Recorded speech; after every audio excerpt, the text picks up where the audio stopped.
Okay. Hi, folks. Um, I'm Chris Bischoff, and I've been with the Department for Libraries and Archives for 25 years. Um, I was I've worked as a children's librarian, was briefly a cataloger at KDLA, and then for 15 years, and kind of still continuing, I was the statewide library construction consultant. In 10 years ago, I took a slightly different job as a regional consultant, but around that time, we restructured how the construction was managed, and now the construction grants are um, handled by Dina with the rest of KDLA's library grants.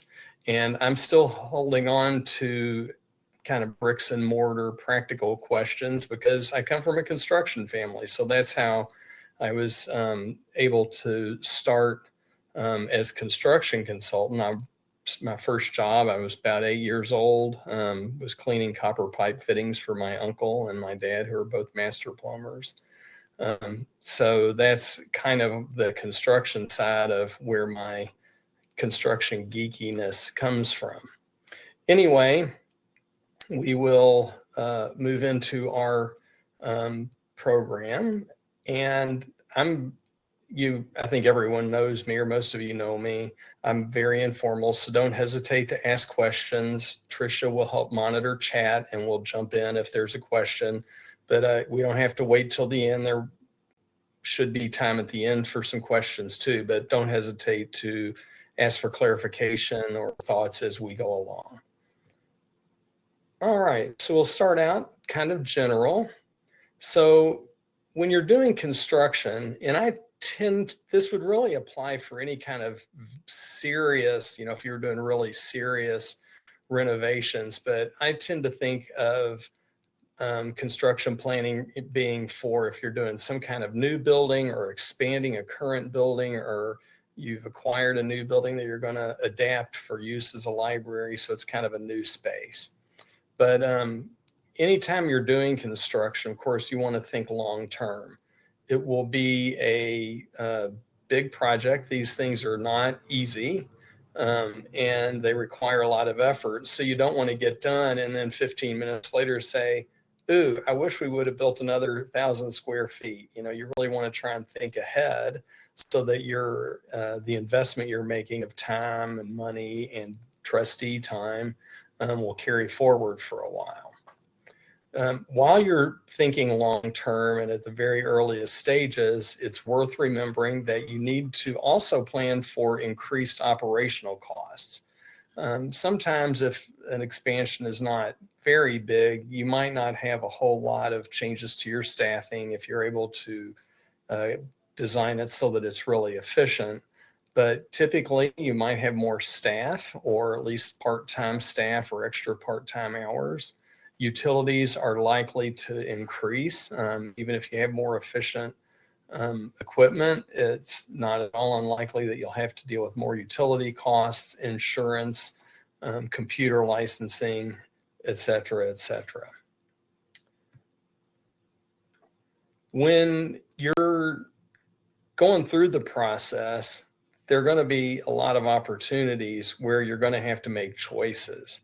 And this little rubric here is also referenced. I've seen it in other fields, but it's certainly true in construction, that if you are going to choose between cost and speed and quality, you may only pick two.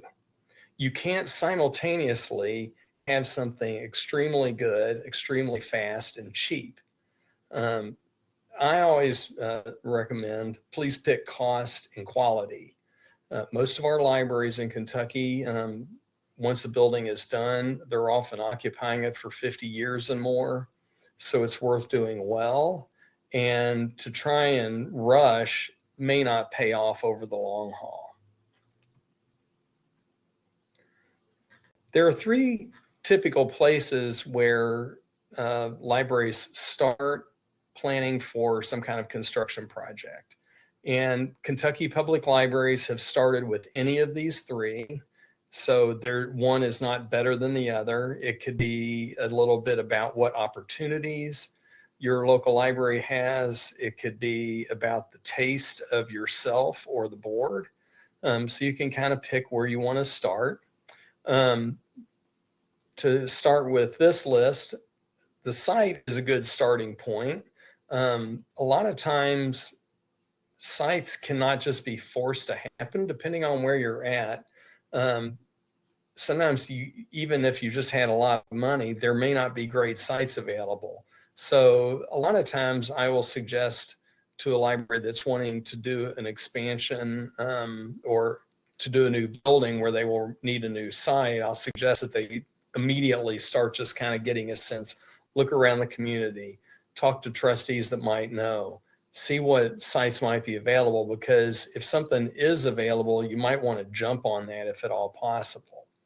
A lot of times a library will start there and find a good site and purchase it, even when they have no idea when or how they will be able to afford the building or have any idea of what building will sit there.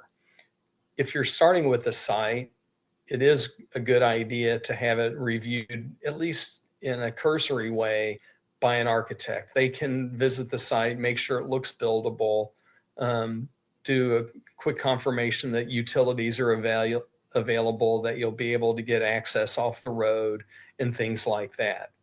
Usually to hire an architect to do this would not be very expensive, but it's definitely worth having an outside confirmation that your site will work for a library.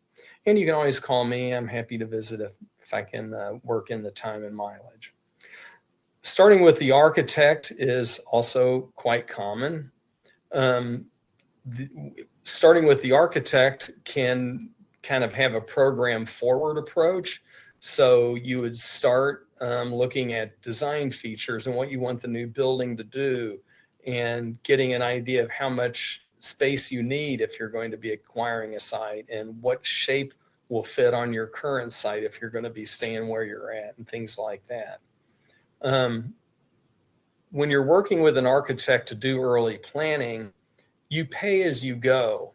I'm going to do a webinar later in September, so I don't want to get too far down into details on how the architect process works, but you pay for various design elements as you go along. You know, if you were doing a whole big building, by the time it's done, you'll pay the architect a couple $100,000. But the first initial bits of design might range, depending on what all you're including, from $8,000 to $10,000 up to $20,000 or $30,000, and that's a good stopping point. And you know, a lot of libraries can afford to do that with the cash they have available. So it's very common to start by working with an architect and planning out what you want your new space to do. There's no embarrassment in spending some money. You would not want to pay for a complete set of drawings where you have, 50 sheets of drawings and 2 thick books of specifications and things, because that would cost you, $150,000 or $180,000 or more. And you don't want to do that until you're really ready to actually advertise for bidding. But to do the initial schematic design is a very good idea. And Kentucky Public Libraries have commonly done this amount of work. And then even if they don't know when they're going to get funded, or even if they have to let it sit on the shelf for a few years, it's not work lost. It's the initial planning. You can also start with the financing part. The financing part can usually be planned for free, because when you're doing borrowing, even if you're going to do bonding, which is very common and usually the cheapest, that you don't pay for any of the planning or preparation for that until you actually do the borrowing. If you're working with a bank, again, they will help you get numbers and project what things are going to cost and how much you can afford, but you don't have any upfront planning fees. So that's not a bad place to start either if you want to start there, just trying to get a sense of what your library can afford to do. Under financing, I list cash. So that means any money that your library has saved up over time. That could help finance part of it. Then usually borrowing is used for some part of a construction project. Most typically that would come from selling bonds using a firm like Baird. Chip Sutherland, many of you all have met, is a big supporter of libraries and has worked with a lot of folks. KCO also they sell pools of bonds and then let local libraries and other local public entities use part of that pooled money, but it's all bonded, so it's at a good rate. So KCO is a place you can go. USDA also does loans. They're usually at a very good rate. They have a lot of paperwork, so they can be a little bit burdensome on having a lot of paperwork. But if you have a good USDA rep in your region, they can be good help too. I don't have banks listed because it's not that common for banks to be able to be competitive for the amounts of money that you're going to need to do any kind of significant construction project at all. But you can talk to a local bank. All right.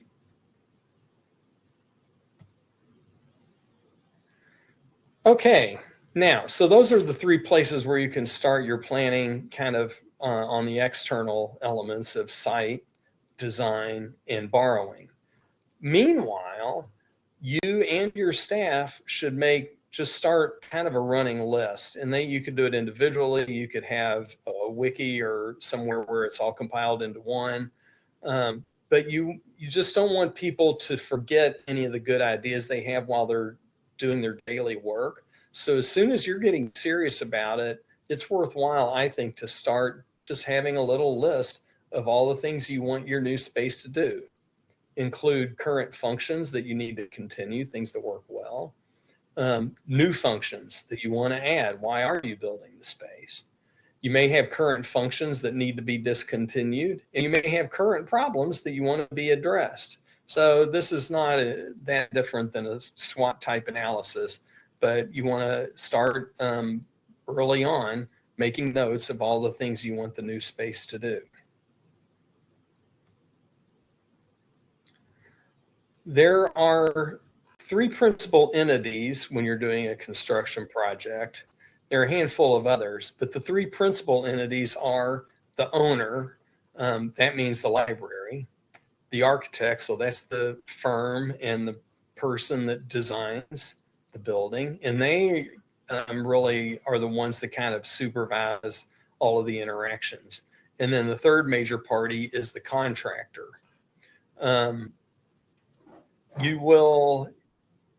It's not uncommon for the owner to interact with the contractor, of course, but the architect really is the mediator, and any official communications almost always need to go through the architect, and that's really the best process. Architecture is used to doing this work, and they have processes for documenting all the conversations, documenting all of the decisions, and you don't want to cut them out by accident because you saw the contractor and said, hey, can you move this outlet to the other side of the wall? Quite possibly, quite likely, the contractor would be glad to do that. And they might even handle contacting the architect for you, but honestly, it would not even be in their best interest to make a change just based on the owner telling them what to do, because the architect could come back in and say, guess what, that's not going to work, here's why. And also, you were never authorized to do that work. Other entities, of course, there are lots of consultants. That would include me and Dina. If you're doing a grant, you can bring me in with questions, or when I'm available with visits as needed. As you all know, I am a construction nerd and love it, so don't ever hesitate to call me with a question. You will have engineers. They usually are subcontractors of the architect. There will also be a handful of other subcontractors that the board will hire but with the help of the architect. For instance, having surveys done of the property, that is a contract between the library and the surveyor, but the architect will help get those services. Similar for geotechnical studies that have to be done to make sure the bearing capacity of the soil so they can design the foundation. That contract is between the library and the geotechnical engineering firm, but the architect will help procure those services, make sure the people are qualified and all of that. All right, quick overview of the construction process. So preliminary planning is where you start out, and that's all these things that we've been looking at this morning. After you've done that very initial planning, you move into design. And sometimes there'll be early drawings done during the preliminary stage. It just depends on which of those pieces you're starting with and how you want to structure it with your architecture firm. But after you've done enough preliminary planning, you start the design process. Again, the design process has 3 major phases: schematic design, design development, and construction documents. Preliminary design, now a lot of times it's surprising. I've been around long enough that in the early days, a schematic design would be like a line drawing of a floor plan and maybe one facade. Nowadays, with computer modeling and all of the design is done online, and they can get really cool renderings and stuff right off the bat. Sometimes the drawings look a little more involved, but basically the schematic design is just a basic layout and maybe a front facade or kind of one sense of what the exterior is going to look like. Again, that would cost, could be $15,000, could be $25,000, could be more depending on how big of a scale you're doing. But that's a great stopping point. If you've done that much work and now you're like, we have no idea how we're going to pay for this, that's the place where you stop. You don't want to take it farther than that, because as the code changes, which electrical codes, plumbing codes, the building code, they all change every few years, and very likely you'd have to go back and possibly pay for redesign. So to do that schematic design phase, pay the architect and say, this is great, we'll stay in contact and let you know when we're ready to continue the design and actually start the project. The design development phase, at that point, they start to show wall thicknesses. They start to look seriously at designing systems like HVAC and electric and things like that. And then finally, and that's probably another $50,000 or something. Finally, when you go into construction documents, that's going to be the expensive phase. That's where you go from having 1 sheet or 10 sheets to having 50 big sheets of blueprints with absolutely everything laid in there and shown. 2 big thick books of specifications, and that'll take you up well into 6 figures. And you definitely do not want to be paying for that until you're ready to start your construction. Once you have construction documents, and again, this could have 3, 4, 5 years or more in between when you very first started looking at the stage we're talking about today, and when you're actually figured out how to pay for it and are ready to actually go into construction, then you finish your design, and then the architect will help you do advertising for bids. There are other alternate processes, but I think it's easiest to think of the typical where you pay an architect to do the design and then you advertise for bids and have one general contractor. That's kind of the most traditional idea of it, and it's what is most typical.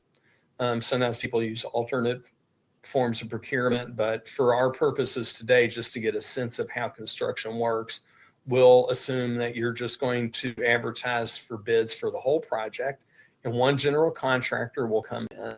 They'll talk to plumbers, they'll talk to concrete folks, they'll talk to electricians, combine all this information and say, yeah, we'd be glad to build your building according to this design, and it'll cost $2.3 million. Then another firm comes in and they say it'll cost $2.4 million. And your architect will run that process. They'll help you do the advertising, which is done online through plan rooms. You can also advertise in your local newspaper, but the construction at this scale is normally people are tracking it through an online plan room. And your architect will help manage all of that, and will, after they run the bid opening for you, they'll review all of the numbers, check references, and talk to your board so you can select who you want to work with.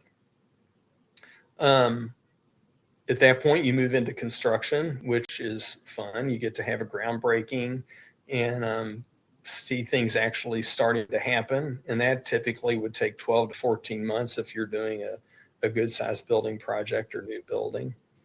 At the end of the construction phase, the architect will compile a punch list and issue a certificate of occupancy. A punch list is a list of final things that have to be fixed. Oh, we've got a scratch in the paint here.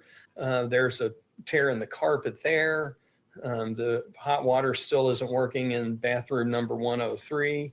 And the contractor has to fix all those things before they can get their final payment. At the point where you have an official certificate of occupancy, at that point, the library has possession of the building again, and you can start to move in your furnishings and things like that. Again, the architect can help coordinate all of that. It's most typical to work with one of the furniture vendors, either Mandy Smith's group from Ohio or Jonathan Smith. I think Mandy Flynn, I said that wrong. Mandy Flynn's group from Cincinnati, or Jonathan and Dan Smith's folks from Kentucky. And they can provide great insight on layout and stuff. Even when you're in the design phase, it's good if you're already thinking ahead to furnishings. They can help look at it and offer suggestions on layout. But at any rate, your architect and whoever's supplying your furnishings will coordinate as the final touches are being done on the building, and they'll start moving furnishings in. At that point, once the furniture is installed, then you need to move in the library. This is most typically done by a specialized moving firm. We won't take the time today, but it's real easy when you're moving a library to totally unzip your collection. Even if you think you're moving carefully, and have everything turned upside down and inside out, and it's really hard to get it put back together. So it's good to work with an experienced library mover. A lot of times the furniture vendors will help procure those services, or they may do it themselves for an extra fee. At that point, you dust everything off and you actually open for business. It's probably a good idea to have a soft opening where you don't have your ceremonial, invite the governor and the state librarian and whoever all, but you just open for business and people can come and check out books, and that way you're not cutting a ribbon and trying to scratch your head and find out where the toilet paper is. Then I think it's nicest after you've been open for a week or a month to do your ceremonial grand opening. Final payments are made when all of the final bits of the punch list are done. And finally, 11 months later, you want to work with your architect to do an 11-month review, because the whole project, now various systems will have longer warranty periods, but the building as a whole will have a 12-month warranty. And that doesn't mean that the contractor can wait out the clock, have a leaky roof, and then on 12 months of the day say, oh, sorry, we waited this long, you have to go fix the roof. You do an 11-month review and say, oh, we still have a drip on this faucet, we still have a scratch on the paint, and you register, the architect notifies the contractor that these repairs need to be made, and they're waiting around does not get them out of having to actually do these repairs. So it's a really good idea before your 12-month warranty period is over to work with your architect, let them know of things that you've been keeping track of that aren't quite right, and they will submit all of those to the contractor and help to push to get that work done.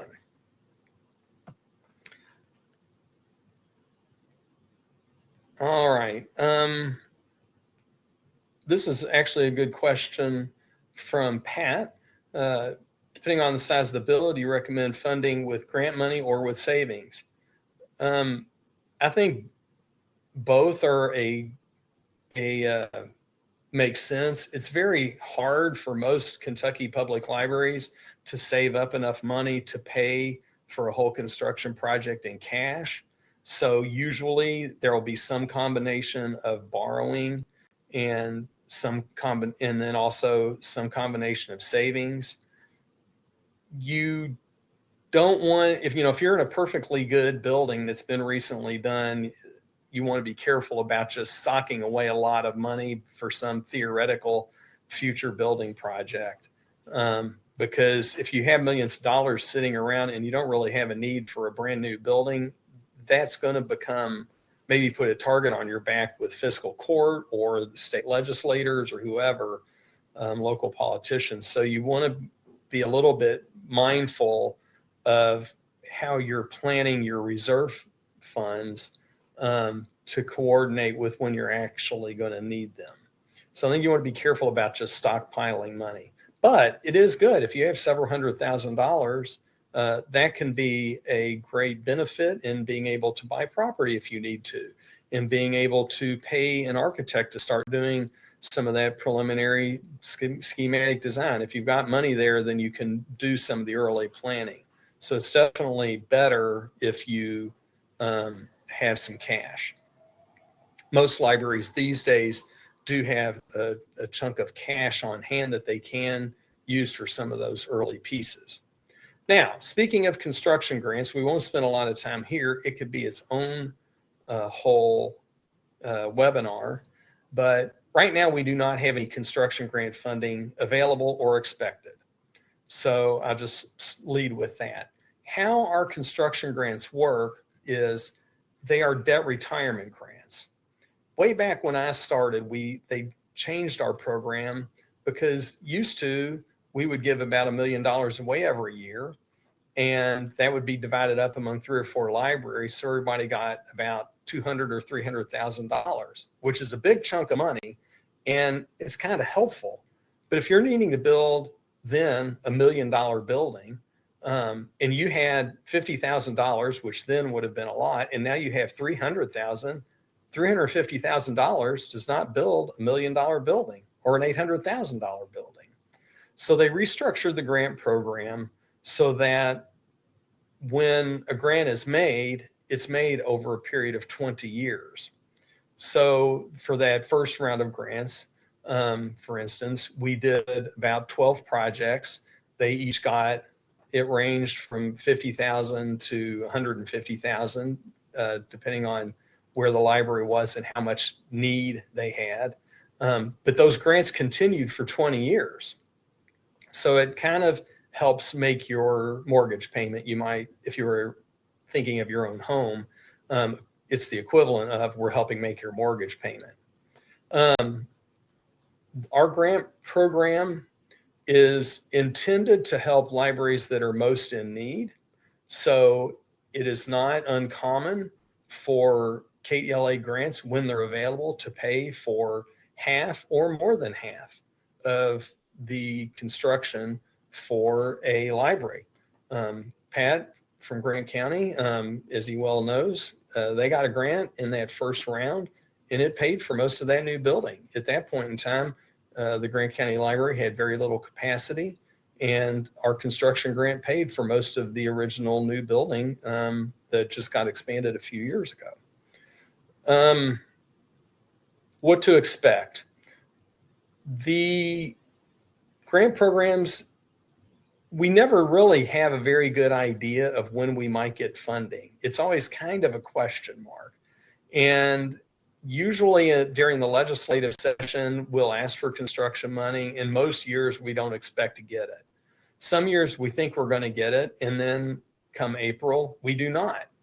There was one year where we were thinking, we're not getting nothing, we're not getting nothing, we're not getting nothing. And then all of a sudden we had about $800,000 to do a round of grants. And we were able to fund, I think, 4 or 6 libraries.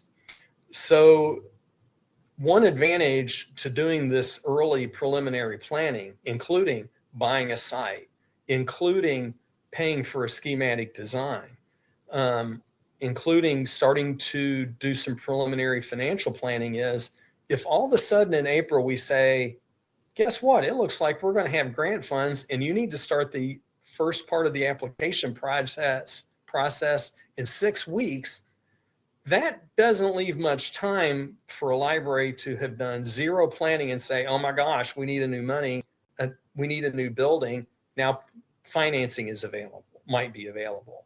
So if your library has a construction grant, a possible construction project that might need to be funded by a grant, it's absolutely reasonable and has commonly been done to do this preliminary planning, sit it on the shelf, and then all of a sudden we're like, hey, in 6 weeks, we need you to submit a notice of intent to apply.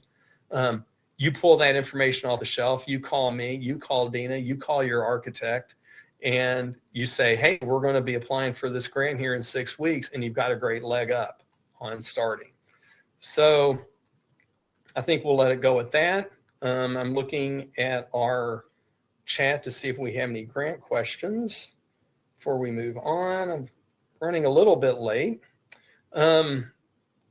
Just for a little bit of a breather, this is a picture from Shiloh National, well, I don't know what it is. It's not a national park, but the Shiloh battlefield.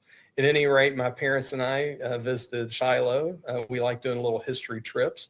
And a few years ago, my mom and dad and I went down, and this is a picture of my dad, most excellent former retired master plumber, going into this excellent brick bathroom house. And of course, note, it actually has a slate roof. So that is high class there, folks. All right, we'll move into a few specifics. When I checked this website for the Kentucky State Data Center, KSDC, the Kentucky State Data Center, the website is in the process of being changed. So this link doesn't work, but you can find population projections other ways. So you don't need to sweat it, and call me for help and maybe I can help. But at any rate, the official Commonwealth of Kentucky State population information is managed at the University of Louisville by the Kentucky State Data Center. And this link, I'm expecting it might work once again when they are done porting their website over to whatever it's going to be. Also, this link to facility standards links to the KDLA facility standards, and they're kind of dated, but they're not terrible. As with any benchmark, they're not the be all and end all, but it kind of can help give you a sense of what you might want to do. This grid is an example from the old website, and I expect they'll have information that looks like this again. So they show various census numbers and then population projections they've done going forward. And for Bourbon County, when I did this slide, their 2030 population projection was 20,753. I can't speak. And the square footage standard for a library of a community of that size is 0.7 square feet per capita. So you just do the math and multiply it out. And that means that their target building would be 14,527 square feet. Now, this slide, as I said, is kind of old. At this point, you'd probably be wanting to look maybe at a 2035 projection. I think looking 10 years out is not a bad idea. Remember, we want to think long term. It's probably hard to project super accurately the census population farther out than 10 years. They'll have them going a lot farther than that, and you can play with the numbers and get a sense of where the state data center thinks things are going. And you can then do this math to project what size building you want. Construction's very expensive now. Since COVID, things have gone up about 40 or 45% or more. And no, probably like 60% or more. It probably wouldn't be crazy if you're building a brand new building on a brand new site, $500 a square feet. So that's a lot of money. But you don't want to sweat that too much. It's really hard to predict these days still. And you also have to be careful about projecting, because their actual construction costs, which is not as much as when you include the total project cost, which includes the furniture, which will be a six-figure number, and your design fee, which will be a six-figure number. At any rate, this can be a starting point to have a conversation with your architect about how much building you think you might need. They'll be able to help you do that work. All right. Let's look a little bit at some of the actual design features you might want to consider. And I just noticed that this time that I'm doing this, that all the slides going forward say forward-thinking features. And I thought that's kind of repetitive, but also we do want to be forward-thinking. So I left it in because it's really not a bad reminder that we always want to be imagining what this building is going to be doing, not just the day it opens, but 10 years later and 20 years later and more. Okay, probably one of the most basic things you want to do is to develop an open, flexible floor plan. Hopefully you'll work with an architect that is experienced designing public libraries for Kentucky, and they'll understand all of these issues. But what you want to be careful about is not having a warren of little tiny rooms. So this is the children's this is the children's fiction room. This is the children's nonfiction room. This is the adult nonfiction room. This is the adult romance room. We've had libraries that had little spaces like that because they were in an old building and they had a small collection that they would stick in a room. But it is definitely not ideal. It makes it a lot harder to supervise the space. It can make it more expensive to do staffing. So you really want to have a library that is very open and people can come in the front door and see where things are. And when you're standing at the checkout desk, you can see into most of the spaces pretty well and really keep an eye on what's going on. Architects have told me that compared to a lot of buildings, libraries are relatively have relatively small staff for the amount of space we supervise, and that's what makes this critical. It can also allow programmatic changes over time. So if you have an open space that is defined using furnishings and shelving, and now all of a sudden we have your library is eliminating your video collection, because there are libraries that are really paring down their video collection. Then all you have to do is rearrange the furniture, and you can add more print books or more audio books or more, maybe add an informal meeting space or a small meeting room or something like that. So it's definitely can be helpful to make the life of your building work better and be more flexible over time by having an open space. As I said, avoid small special purpose rooms.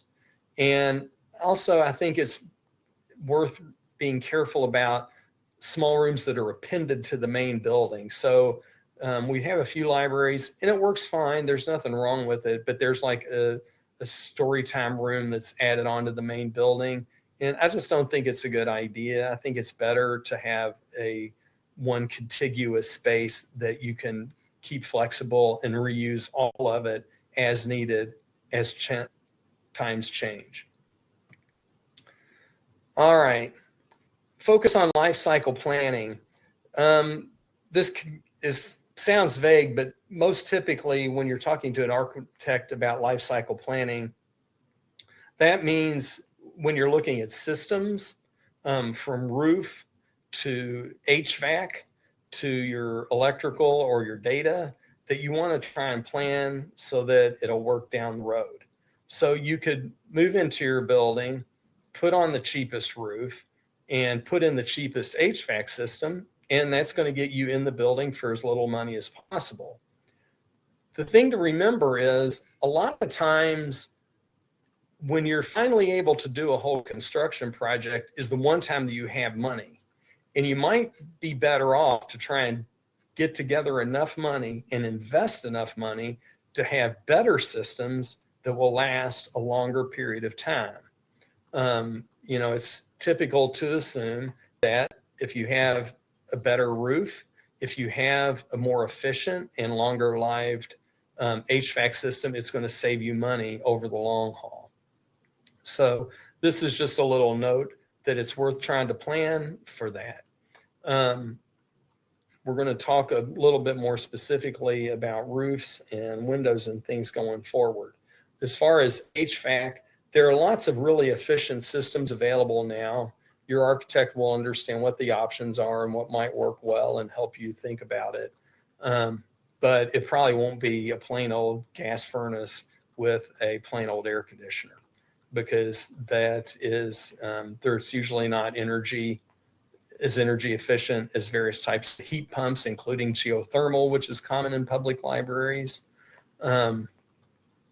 Another one that we won't get into later is really to have your building insulated absolutely as well as possible is a good idea. 20 years ago, people would kind of wrap Tyvek around the building, throw in some of that pink fiberglass bad insulation and call it good. Now there's a lot more care given to properly using flashing tape on your building wrap, on using a mix or like spray foam insulation that really eliminates drafts and is just a better insulator and can be quieter and things like that. So even though these things may be a little bit more expensive on the installation side, some of them will last the lifespan of your building. So if you get spray foam insulation, I did this in the house I built 15 years ago, it was a lot more expensive than the pink stuff. But you put it in and forevermore, your house is quiet, not drafty, and very well insulated. All right, prepare to hear Mad Dog rant. You don't want water to be concentrated on your roof. I'm going to illustrate these next two things with pictures because that's the main point of maybe this whole entire webinar. You don't want a flat roof with roof drains. I'm okay with a roof that is low slope if it drains off the edge of the roof. I'll show you what that means in a second. But if you have water that's running downhill toward the middle of your building and then there's a drain on top of it, the water runs down through that drain and theoretically out of the building. In fact, leaves will collect there and people forget to do proper maintenance every 4 to 6 months. And now you've got a bathtub up there and it has to be entirely waterproof. I used to work at a nature preserve when I was right out of high school as a storyteller. And this barn was built in Virginia. It was that old. It has never moved, but it was built when it was still the state of Virginia. It had a tin roof, not a fancy tin roof, just a plain old tin roof. And you could look up and see sunlight through little holes in the roof. But it didn't leak because it was pitched and the water ran off the edge and you just didn't have water in there, even though you could see a few little pinholes here and there all throughout this big barn. All right. Hopefully this is bigger for you all than it is for me. This is the back of a AutoZone store. But if you look at that, I don't know if y'all can see my pointer. I'm trying to move my pointer around. That far wall, that's a parapet wall on the edge of the building. If you look at that far parapet wall, you can see that that roof has just a little bit of a slope. This is what you would call a low slope roof. It's not enough slope for plain old shingles to work. And it can be cheaper for libraries, and a lot of times very large buildings, you're just not going to be able to have a shingled roof. Shingles work great if it'll work, if your building is sized to manage it. But if you need to have a low slope roof, that doesn't particularly bother me if the water is going to run downhill off the edge of the roof and into a gutter. I don't know if y'all can see that I'm trying to move my cursor. Tell me if that's not working, because I quit doing it. Those orange and white. You can, on that top caret little pointer on the top left, if you click on that, it'll give you a pointer. You can, there you go. Oh, beautiful. All right. So this is that side parapet wall, and you can see that it's sloping down to the back. All right. Above this thickest orange line, there's a gutter back there. You can also look at this pipe. That's probably level, and you can see that the water is draining downhill. Now, my dad's a plumber, so he wouldn't say water runs downhill. He'd say something else, but you get the idea. Water runs downhill. If it runs downhill and off the edge of the roof, it'll collect in this gutter and go down the downspout. If this gutter falls off, it'll run off and run down outside the building. If you have an internal roof drain or scuppers, which I'm getting ready to show you, and those things get clogged, the water just sits there until it finally finds a way to get through and leaks in through your building. So I would copy this slide, give it to your architect, and have them initial it and date it. I'm not even kidding about that. Contact me if you ever want me to help review your roof plans, because you can have a low slope roof and all the advantages that confers without having it collect water on your roof. Okay, so that's a good version. And this will cover any size building. I've seen like a Lowe's, we're talking an 80,000 square foot building, 2 full acres under roof, and the water just runs off the back into a gutter and it works fine. All right, I'm not sure where this is, but we have libraries where this blue arrow that is on there shows the water running downhill towards the parapet wall on the downhill side. So that means these 1, 2, 3 little holes are going to allow the water to escape. So the water runs downhill, moves sideways probably till it gets to one of those holes and runs out, and it's all fine until that clogs up with leaves because you forgot to check right at the end of fall, and now you've got a bathtub up there holding water until it's able to find a place to leak through. This is why I am not a fan of having a parapet wall on the downhill side of your roof. Do we have any questions about that? Don't hesitate to ask. Okay, this is an actual library. I got permission from Julie Maruskin, who's the director when I made this slide, to have a picture of what I consider to be an overly complex roof.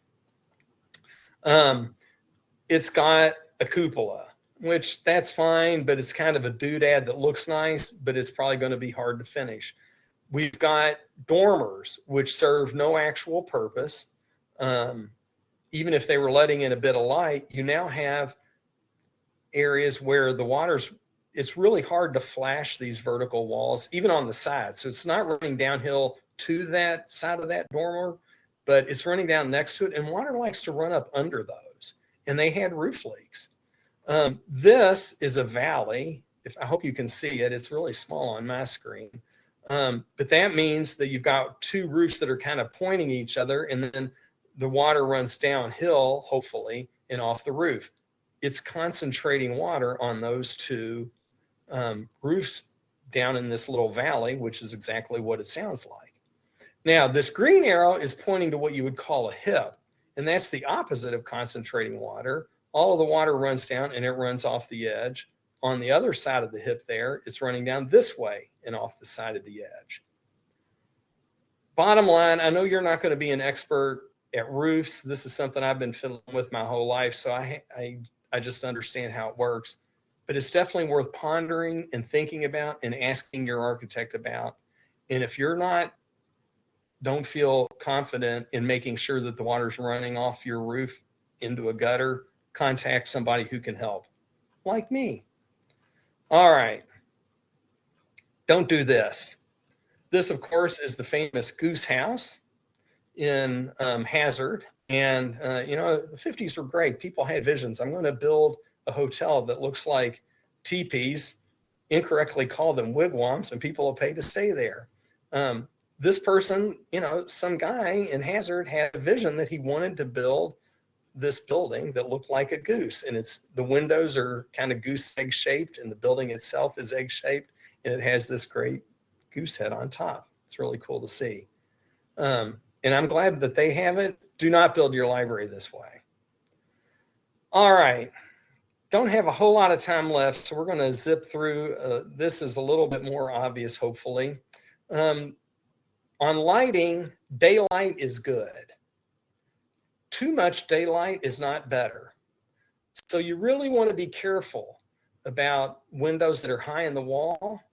I'll show you some pictures, clear stories and things like that, because they can put glare down in the middle of your library, and it can be, if there's glare in your face, you can't read a computer screen or even a book. So you really want to be careful about controlling daylight. So having more daylight is not better than having the right amount. Chris's rule of thumb is just don't have skylights. A skylight is a hole in your roof that introduces glare and rain. Okay, that's just how they work. I'm not sure, there may be 1 or 2 skylights in the entire Commonwealth of Kentucky library system that have never leaked. Most of them have had leaks. Most of them have had intractable leaks. At KDLA, we have a skylight. I've seen them redo that skylight 4 times. The main thing to do when they're redoing our skylight at KDLA is don't throw the buckets away, because as soon as they're done, we're going to need them back, but only when it rains. So just don't do skylights. Just don't. This is the old man ranting. You want to be very careful with clear story, arched, or tall windows. I'll show some pictures. A clear story is a vertical window that's high in the ceiling. This is the Meade County Public Library, and this works really well.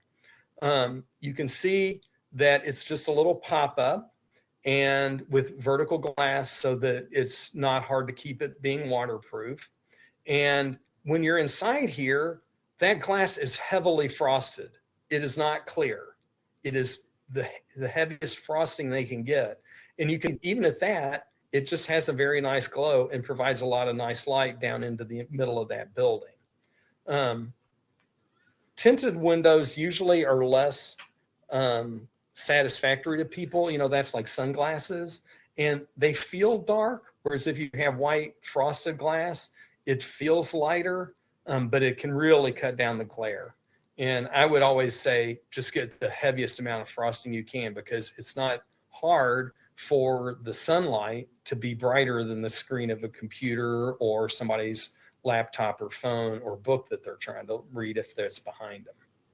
Okay, this is called an arch head window, and they look nice. There's really nothing wrong with them, but you really want to be careful of windows like that on the south side of the building. This was the former main library in Bullitt County, and this faced east, so it wasn't a problem. In the morning, you would get a lot of sunlight in through that window. Typically, morning sun is cooler. I think, in fact, the people perceive north light and eastern light as being very cool, and it can kind of warm your building in the morning, but not be hot and blinding in the evening. If you've got arched head windows, window treatments for those round windows can be very expensive. And, those windows, the top of them are probably 9 or 10 feet above the floor level. So light would really get way down into your building if you had that on the west side when the sun's going down. So you really want to be thoughtful about not having walls of glass. To have an entirely glass wall, there are libraries that have done that, and it works better on the north side. But really, people want to view out. And you don't need a wall of glass to be able to see out perfectly well. You just need some good windows that are low enough that when you're sitting in a chair or at a table, you can look out and see outside and not have to be peering over the edge of a windowsill. All right, we will continue moving on. We're running out of time. All of this next items are very important, but you will understand all of this stuff. You need formal meeting rooms, so community spaces where people can come in and you can do your library programs, or people can borrow them if they're wanting to have a meeting for the Girl Scouts or whatever it might be. You also might want to have formal, smaller study rooms or conference rooms. 20 years ago, we had libraries, they would build a study room or two and you wouldn't see them used much. Now, even our smallest libraries will have 1 or 2 or more study rooms for 2 people, 4 people, 6 people, and they'll all be used a lot. It's not going to be totally booked up. So it's definitely a great service to provide, and one of the best services that contemporary libraries are offering. We also want to have soft seating. The library in a lot of communities is the only place where somebody can come and sit to read the paper or meet a friend or just be around people without being expected to buy something. McDonald's, they're happy to have the old guys come in and have breakfast together, but it's a business. They're expecting people to come in and buy coffee and breakfast. That's not the library. So you want to include a variety of soft seating for places to come read and study, and have study tables so that people can work. All right, other forward-thinking features. Be sure to be prepared for technology. This is not as difficult as it was 20 years ago when we were just starting to have a lot of data wiring. People, they would be sure they had the AC sized perfectly, and then it would still be too hot in there. Most of the time now there's a separate little AC unit just for the tech closet, but you want to have that well planned. You want to make sure it's large enough, probably kind of central to your library if your library is very big, so the wiring runs aren't too long. Also, you want to carefully plan any conduit and floor boxes and overhead spaces or overhead chases. If you have an attic, that's a really handy place for running wire in the future, but you really want to plan all of that stuff very carefully. All right, this is our last really business-oriented slide. If anybody needs to just leave, you won't hurt my feelings. Just do what you need to do. Thanks for being here. But of course, you want to include a teen space. Consider green features like having good insulation, or electric car chargers are starting to really be used. Do you want to have self-check stations? That's becoming common. Charging stations for phones and things like that. Please do not build a cafe. I think basically every library that has built a cafe, like a small restaurant, they've basically always failed. I think Boone County may be the only one that is still operating it, but it's a lot of infrastructure to build in for something that is not likely to continue making money and go out of business. Much better to have coffee like a Keurig machine, or just do a big carafe of coffee once or twice in the morning, set it out, and have a sign that says when it's gone until tomorrow. Vending machines work fine. You can sell bottles of Coke or water with tops on them that work well. You could sell candy bar and snacks, but you're not having to commit to building in an actual kitchen with sinks and stoves and things like that. Gaming, of course, is very common. If you want to have a theme for your children's area, that's a great idea. It's better to keep it kind of loose and not overdone. You want things that won't get dated or be hard to update after, whatever is popular with kids now changes, because kids are coming and going and what they like is changing. Be sure to include you may want to include a quiet room like for nursing, but I think it's better to call it a quiet room or a parent and child room, because we have a lot of dads or other family members that might be coming in and need a quiet space, even if it's not for nursing. So libraries are starting to include spaces like that and try and maybe have it on the edge of the children's room where somebody else could use it. It might be a place where a person with an adult child that needs a changing table, or a senior citizen could need a changing table and someone to help them. And a lot of libraries include public art. That's a good thing to include. Pickup lockers, drive-up windows. Y'all are familiar with all of these things. We'll move along. All right, don't freak out. You will have professionals to help: your architect, your financial advisor, your furniture vendor, and of course, your KDLA staff. Don't ever hesitate to call me. Don't ever hesitate to call Dina. We love working with libraries. And I'm going to put my contact information. Do we have any questions? All right, I'm going to look through our chat. Talk more about bonding. I'll stay on here and talk about bonding for a second if you want. Chantel notes that walls of glass can also leak and need to be replaced. That's a great point. Tricia posts that I'm doing an architect hiring. We'll get a little bit more into the weeds on how architect hiring goes, and a little bit more into the design side at that on September 10th. Maybe, do we have any other construction questions? I want to make sure that our recording works.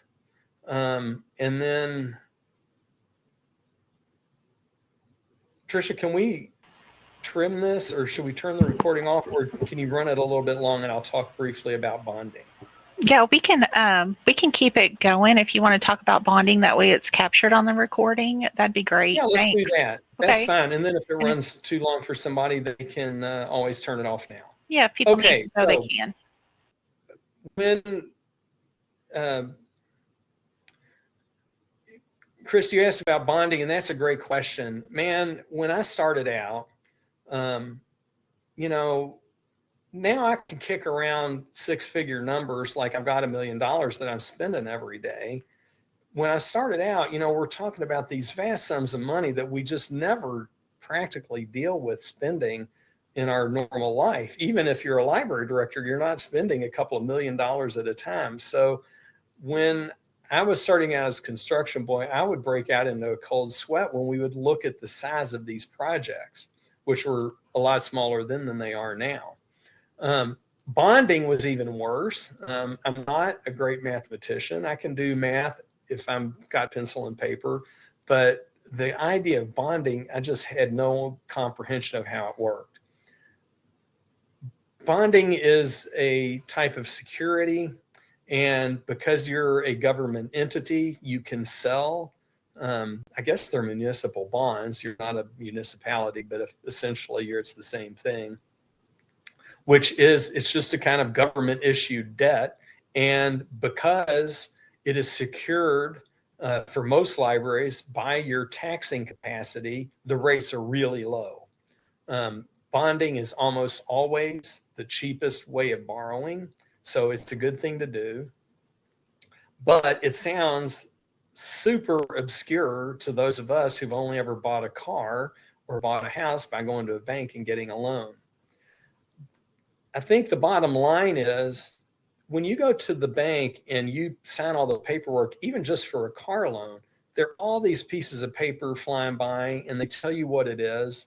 I'm careful because my mom raised me up to understand what I was signing. But even at that, they explain it and you kind of hopefully understand it, and you're working with somebody that you trust, but you're really relying on the bank's professional leadership and their fiduciary responsibility to treat you right, to get the job done. Bonding is actually not that different. The mechanics of how it works are different, but from the library side, you hire you hire consultants that help you do all the paperwork, and in a sense, it's not that different from just going to a bank. Probably the most common example in Kentucky is to use Baird. I'm trying to remember, they have a couple of people. Chip, of course, is on over most of their municipal bonding, and he's a great supporter of public libraries, a really nice guy. I mean, of course, he's you know, he makes his living by doing bond issues, so I don't want to portray him as a saint. But he really does actually love public libraries and enjoys working with us. But you pay a fee, and there are several others whose names escape me now, but they really handle all of the paperwork for you, just like when you go to the bank and you're borrowing money to buy a car or a house. There's a lot going on, and you don't have to understand it. So if your library decides you're going to use bonding as a way to finance your construction project, I could give you contact information for people you could talk to. Ross Sinclair is another one. They're based in Lexington. They've done quite a few libraries, especially 20 years ago, but they do all kinds of borrowing for government entities, schools and counties and cities all over the state. And if you want to, when you're at the process of looking into bonding as an option, you contact them and they would run all the numbers for you. They would help you hire a lawyer who could prepare the paperwork. And in a sense, it really isn't as different from getting a bank loan as you'd think. You have a professional that helps you manage it all, and they'll help you project what things are going to cost and what you can afford, and then you go from there. Do you have any other questions? Maybe I should look more carefully at your